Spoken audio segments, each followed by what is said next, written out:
The old mother's love for her son. A poor farmer lived with his old widowed mother at the bottom of a mountain. They had a little land that helped them with their food supply throughout the year. The farmer and his mother were peaceful, humble, and happy people.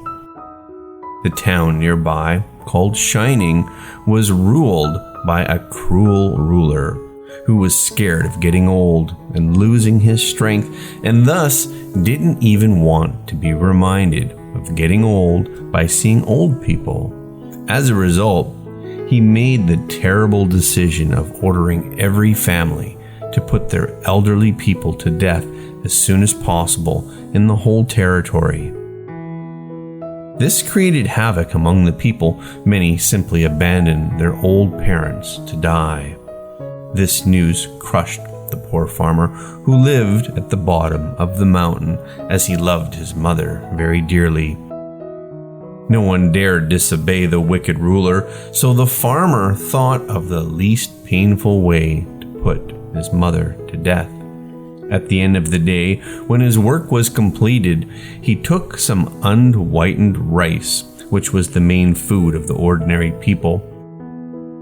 He cooked, dried, tied it up in a square cloth, and hung it in a bundle over his shoulder with a pitcher filled with water.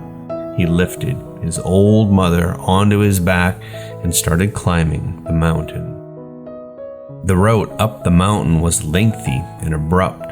They passed by hunters and woodcutters, and at some point they got lost and confused, but the farmer didn't care about getting lost. He just kept climbing upward toward the top of the mountain. This region was known as Obatsuyama, which means abandoning of the aged. While she was on her son's back, the old mother noticed that he was confused about his path as he was wandering from one direction to another. She got worried that he might get into trouble on his way back. So as they traveled, she reached out her hand, snapped some branch twigs, and dropped a handful every few steps to show the way back. Finally, when they reached the top of the mountain, the man was tired but also devastated at the thought of abandoning his mother. He put down the rice and water and prepared a comfortable place for his mother. He made a soft bed out of fallen pine needles and gently placed his mother upon it. The man wrapped his mother's padded coat around her shoulders. Then, with tears in his eyes and pain in his heart, he said goodbye. The old mother gave a last piece of advice to her son. Her voice trembled with unselfish love. She said, "My son, do not let your eyes be blinded. The mountain road is full of dangers. Look carefully and follow the path with piles of twigs on it. They will guide you back to the path you know lower down the mountain." The son looked back over the path and was surprised to see the piles of twigs. When he looked down at his mother's poor old wrinkled hands, they were scratched and dirty because of the work she had done for him. He bowed to give her honor and decided not to abandon her and took her back with him. Once again, he put his mother on his back and set off down the mountain. This time, the weight seemed light to him now, as he was able to make it through the shadows and the moonlight down to their little hut. There was a hidden basement under the kitchen floor where food was stored.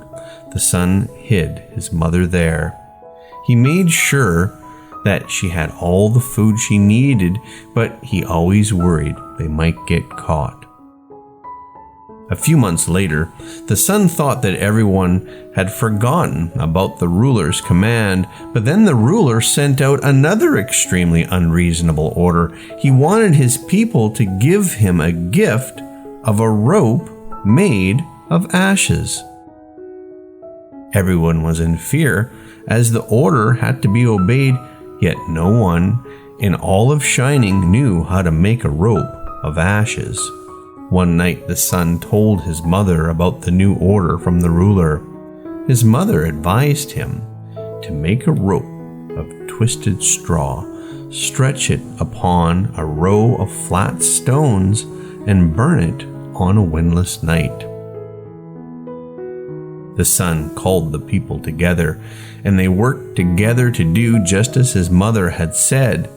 When the fire died down, a perfectly shaped rope of ashes was lying upon the stones. When the ruler saw, he was delighted with the brilliance of the farmer and praised him, but he also demanded to know how he had gotten the idea. The farmer didn't want to lie and told the ruler his story. The ruler listened closely and then thought for a long time. Finally, he lifted his head and said, "Shining needs more than strength and youth. I forgot the old saying, with the crown of snow there comes wisdom." Immediately, the awful law ended and the custom drifted far to the past. Now only the legend remains.